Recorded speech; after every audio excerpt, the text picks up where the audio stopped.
Selalu Bung Rocky, kita ketemu di awal pekan hari Senin dan ini seperti drama stripping kelihatannya soal Verdi Sambo masih terus berlanjut Bung Rocky ya. Tapi klasternya udah pindah nih sekarang Bung Rocky. Udah mulai ke DPR nih, bola bergulir panas. Ya, itu kalau dibuat drama itu. Ya. Di Argentina jadinya Sambo bersamba yang menarik kepanasan DPR. Iya. Jadi tarian ini kita sebut aja samba ini dengan tanpa maksud satire. Sebetulnya ini aja di tarian, memang tarian samba, yaitu mau dicari kan ini yang rancang siapa tarian ini. Lalu semua mulai merasa, wah jangan-jangan panah yang baru nanti ke arah kita tuh. Kan ada banyak panah tuh kan. Jadi mulai dipasang barikade. Tetapi tarian ini udah jalan. Jadi nggak mungkin lagi dihalangi itu. Dan kita barusan mulai menganalisis sebuah perang bintang itu antara Barreskrim dan apa namanya ya, gengnya Sambo, kira-kira begitu kan. Ya. Tapi di belakang itu kan orang mau tahu ujungnya kemana tuh. Nah nggak mungkin cuman dua geng itu yang perang tuh. Kan kaitan-kaitan ekonomi tidak mungkin hanya diselenggarakan di dalam internal polisi. Nggak mungkin itu, pasti mesti ada backup dari para politisi itu, atau paling nggak para politisi yang tutup mata tuh, sehingga permainan-permainan di kepolisian itu bisa mulus. Kan nggak, kalau DPR dari awal watch, dan tugas DPR apalagi Komisi 3 itu me-watch perilaku polisi kan dalam soal-soal semacam itu, dan itu artinya lalai DPR tuh, terutama Komisi 3. Nah kelalaian itu yang kemudian dihubungkan oleh publik bahwa kerusakan di kepolisian juga adalah bagian dari tiadanya pengawasan oleh Komisi 3. Dan itu intinya. Nah Komisi 3 mestinya jawab aja dengan narasi, bukan dengan upaya untuk sekedar menggertak itu. Nah, orang seperti Pak Mahfud MD kan nggak bisa digertak, wong dia tahu banyak hal kok. dia pernah di Komisi 3, 2 kali dia di Komisi 3. Tapi oke, sebelum kita masuk ke situ, ini kan kelihatannya secara umum ya kalau kasus pidananya relatif sudah selesai lah ya. Karena sudah tersangkanya, bahkan kemarin sampai kemudian dijadikan Ibu Putri Chandrawati sebagai salah satu tersangka ya, dan pembunuhan berencana ini kan menunjukkan tarik menarik soal pidana sudah selesai ya, karena dia tahu ini nggak mudah loh penetapan Pak Sambo sama Bu Putri itu jadi tersangka, itu geng-gengan itu juga saling tarik menarik yang disebut Pak Mahfud, sampai ada polisi-polisi di daerah yang datang berbondong-bondong ke Jakarta tanpa walaupun tidak ada penugasan, dan itu adalah geng Sambo gitu. Itu selesai satu itu. Tapi ada 3 klaster sebenarnya kan, kasus soal pidananya, soal pembunuhan sendiri, kemudian kasus yang disebut obstruction of justice. Itu banyak sekali, kalau nggak salah nambah lagi orangnya sampai berapa kemarin, sampai 80-an orang kalau nggak salah ya. Itu banyak sekali yang dan sekarang kemudian soal ketiga ada klaster itu merancang dan menyebarkan informasi palsu dan pengalian isu. Nah ini di sini termasuk itu Kapolres Jakarta Selatan, terus juga ada staf penasihat ahli Presiden komunikasi yang soal yang di situ. Nah sudah tegas bahwa Fahmi Alamsyah itu, kalau Kiki Hermawan Sulistyo menyebut bahwa ada aliran dana itu, dia merancang press release dan dia yang bagi-bagi uang, jadi ke wartawan, bukan hanya kecipratan, dia tukang bagi-bagi uang. Jadi ini kalau kita mengutip pernyataan dari Kiki, ya memang ada aliran dananya Sambo itu juga ke media kan gitu. Nah tinggal dicari apakah cuman di level wartawan kelas bawah atau juga sampai level-level di atasnya. Ini kan kita mesti jujur juga yang seperti itu gitu ya. Nah sekarang yang bola panas itu adalah berkaitan dengan konsorsium 303 itu kan ya. Dan ada sejumlah Kapolda yang juga mulai disebut, dan wartawan sudah mulai tanya-tanya ke Pak Kepala Divisi Humas Pak Dedi Prasetyo, ditanya apakah Fadil Imron Kapolda itu jadi periksa, apakah Kapolda Sumatera Utara dan Kapolda Jawa Timur Niko Afinta diperiksa, dan jawaban Pak Dedi itu menurut saya interpretatif. Kata dia itu belum ada, kita tunggu saja perkembangannya. Kan mestinya jawabnya nggak begitu, oh nggak benar, misalnya seperti dia membantah, oh tidak benar 900 miliar itu hoax gitu. Ini menurut saya kita pasti mewaspadai soal ini gitu Bung Rocky. Ya, jadi kalau kita bikin timeline-nya, kira-kira oke, selesaikan pertama kali soal kriminal, karena itu dengan gampang di BAP segala macam, peralatan pembuktian juga sudah tersedia. Jadi jangan sampai kasus yang lain itu membuyarkan fokus ini. Tetap kriminalitas Pak Sambo itu udah selesai, relatif selesai di atas kertas itu kan. Tinggal dikawal sebetulnya, tinggal dikawal itu. Lalu tahap berikut adalah soal mereka yang menghalangi atau menghalangi dan menyimpangkan kasus ini di awal itu, obstruction of justice itu. Ini juga dengan mudah sebetulnya karena ini cuma soal kepatuhan pada perintah Pak Sigit itu. Jadi juga soal kan datanya ada tuh sekian orang bisa pertama tuh. Yang agak rumit adalah soal yang ketiga yaitu saya selalu lupa. Yang ketiga tadi pengalian isu dulu. Yang ketiga itu soal yang mereka terlibat pengalian isu. Itu kan dituntut juga termasuk Kompolnas, Benny Mamoto, termasuk ya, itu pasal ketiga itu. Nah yang lain yang terakhir tadi yang ya itu keempat yang sekarang soal konsorsium. Ya, soal DPR tuh soal. Jadi sebetulnya kalau itu selesai kita bisa fokus ke DPR. Nah kalau sekarang DPR mulai seolah-olah menghalang-halangi, dia kan bisa kena obstruction of justice juga tuh. Karena seolah-olah DPR merasa tidak terlibat. Oh DPR tuh nggak boleh bilang dia tidak terlibat atau kan sinyalnya begitu. Karena itu ditakut-takutin orang. Lo DPR justru yang akan kena pertama kalau ini masuk ke wilayah politik. Karena dia yang mengawasi dan pengawas itu lalai itu sehingga kejahatan itu berlangsung di depan mata DPR sebetulnya itu. Nah sekarang orang mau hitung kenapa DPR terlalu permisif, lalai atau sepertinya kurang bergairah untuk membongkar kasus ini kan. Jadi itu intinya itu. Nah dalam soal semacam itu fungsi Pak Mahfud itu sangat kuat karena Pak Mahfud sebetulnya adalah ekstensi aja dari presiden kan.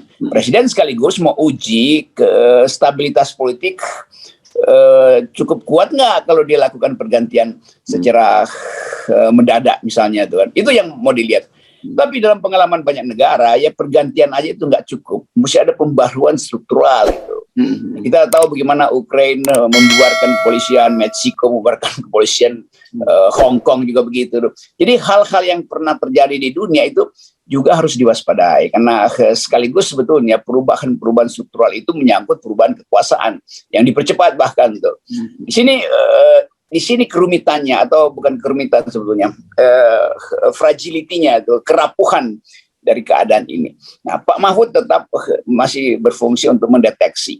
Nah, bagaimana misalnya kalau Pak Mahfud anggap bahwa Presiden menghendaki perubahan total, itu berarti sekaligus DPR dibubarin karena pasti terlibat. Karena ya jelas itu. Dan Pak Mahfud akan jadi saksi pertama bahwa keterlibatan itu udah bertahun-tahun terjadi. Bahkan sebelum ada Merah Putih ini, Satgas Merah Putih udah berlangsung sebetulnya tuh.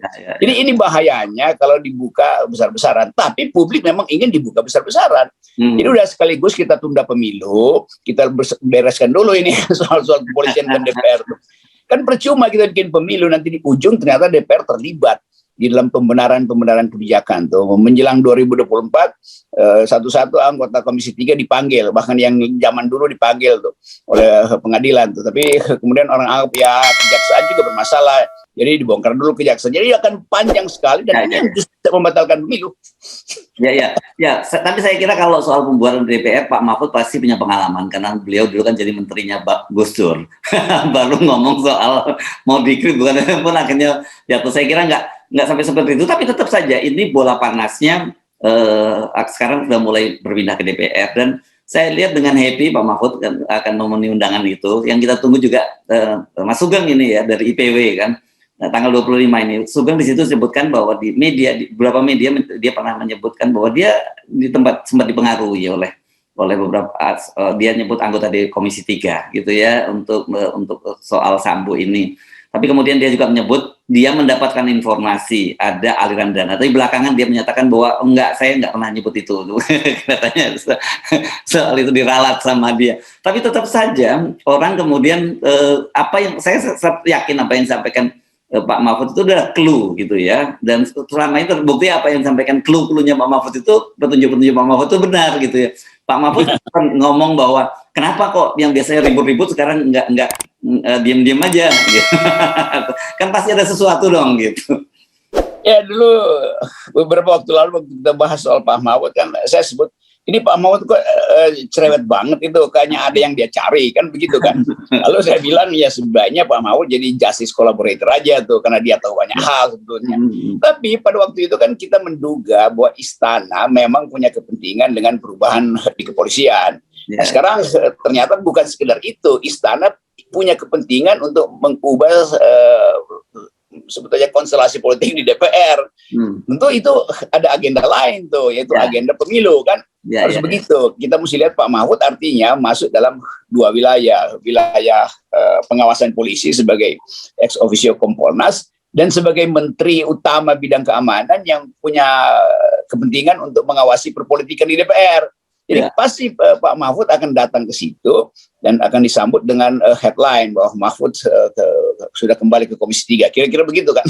Jadi kembali ke Komisi 3 artinya kembali untuk membongkar pengetahuan dia di awal-awal problem ini, bahkan sebelumnya, karena beliau ada di situ bertahun-tahun di Komisi 3. Jadi sebaiknya Pak Mahfud bongkar dari awal akar masalah ini nih, mulai dari undang-undang kepolisian, bagaimana draft itu bolak-balik dari Komisi 3 ke kepolisian, lalu apa kepentingan polisi dengan perubahan pasal misalnya, kan kasak-kusuk itu kan pernah terjadi itu. Jadi ini soalnya tuh. Nah, sekaligus kita mau tonton itu supaya kita paham bahwa negeri ini memang mesti diinstal ulang, mesti diturun mesin itu kira-kira. Riset ya gitu ya. Riset. Itu menarik. Saya kira dan ini orang pasti menunggu ini pertemuan tanggal 25 Agustus ini di MKD. Mudah-mudahan aja MKD-nya ini bisa berlangsung terbuka gitu ya. Jadi publik bisa melihat apa yang dipaparkan oleh Pak Mahfud MD dan tidak didiskon gitu oleh Komisi 3. Tapi oleh MKD saya kira.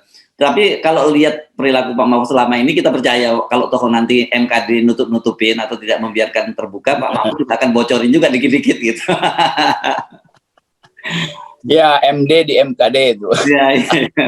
Dan sebetulnya lebih jauh dari itu. Ini komisi kan isinya lawyer tuh yang paham tentang seluk-beluk perkara. Nah, kalau ada orang dari luar yang statusnya lawyer mulai mengintai Komisi 3, Komisi 3 akan intai balik.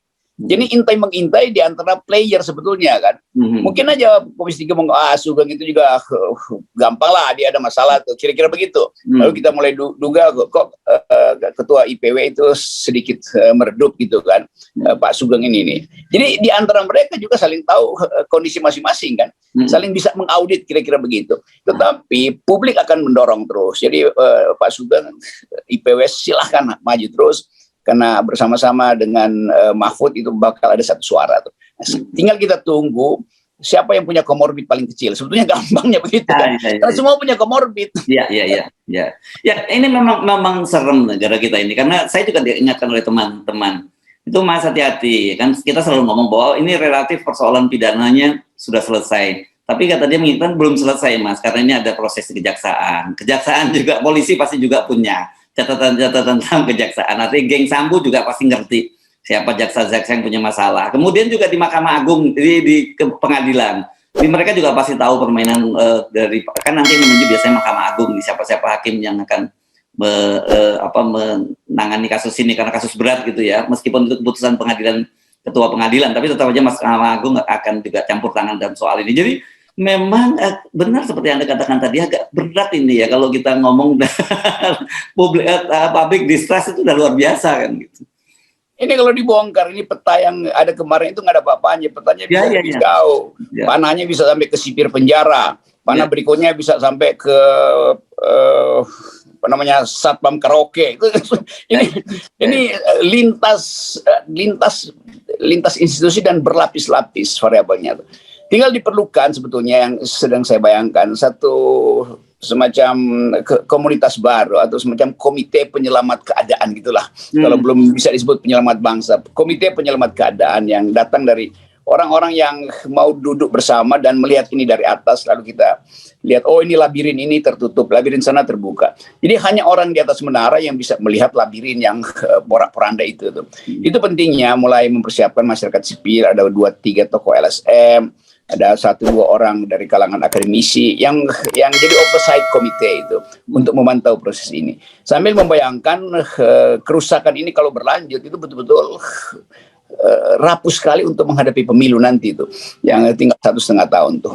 Ya, ya. Dan kalau kita lihat kan sebenarnya ya, setidaknya ini tercermin dari para senior polisi ya, para purnawirawan polisi yang kemudian bersikap kritis dalam soal ini. Ini kan kita sebenarnya mendapat gambaran bahwa sebenarnya elemen-elemen reformis itu ada di mana-mana, gitu ya, Rocky ya. Dan kita yakin juga di internal polisi itu juga ada. Tentu saja mereka karena faktor kedudukan dan jabatan mereka tidak bisa bicara terbuka, beda dengan para purnawirawannya gitu.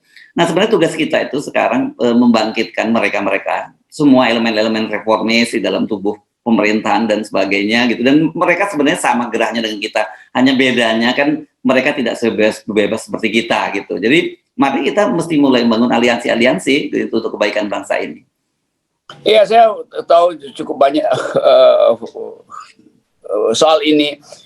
Ada banyak perwira yang betul-betul ingin melihat Indonesia melalui kepolisian yang bersih itu. Mereka ada di Densus, ada yang pinter-pinter dan hanya berupaya untuk memikirkan operasi-operasi yang membahayakan negara. Di mana lagi itu, di lembaga-lembaga pendidikan itu, Sespimti, semua mereka ada di situ tuh. Dan beberapa Kapolres baru juga sebetulnya berupaya untuk memaksimalkan tuntutan publik dan ingin mengembalikan marwah kepolisian. Karena tetap kita mesti jaminkan pada publik bahwa waktu seorang jadi polisi, di dalam hati kecilnya itu ingin mengabdi sebetulnya tuh. Karena pada waktu dia lulus SMA kan dia nggak tahu bahwa si ini berkomplot dengan si ini panah ini dengan jenderal itu, kakak asuhnya ini. Mereka semua waktu masuk kepolisian akademi, entah itu sekolah kepolisian atau akademi kepolisian, datang dengan maksud yang sama itu. Bahkan kebanyakan kita tahu itu rekrutmennya berasal dari keluarga yang juga kepolisian, yang bapaknya dengan etika yang tinggi zaman dahulu itu merasa bahwa mengabdilah nak pada kepolisian tuh. Itu yang kemudian berubah setelah masuk, lalu mereka akhirnya jadi umpan dari permainan-permainan beberapa orang yang memang bermain jorok dalam kepolisian dengan jadi backing inilah backing itulah. Tapi kita percaya bahwa intensi utama dari para perwira yang mungkin baru mulai masuk mengetahui keadaan ini adalah memperbaiki bangsa ini. Jadi tetap bagian itu yang hendak kita lindungi itu. Ya, dan di DPR juga sesungguhnya banyak juga, tetapi mereka kan terhalang dengan sistem yang sekarang ini. Bagaimana seorang ketua umum yang begitu dominan dengan budaya recall dan sebagainya, ini kan sebenarnya menjadi hantu. Saya kira ini menarik ini gagasan untuk menghilangkan budaya recall di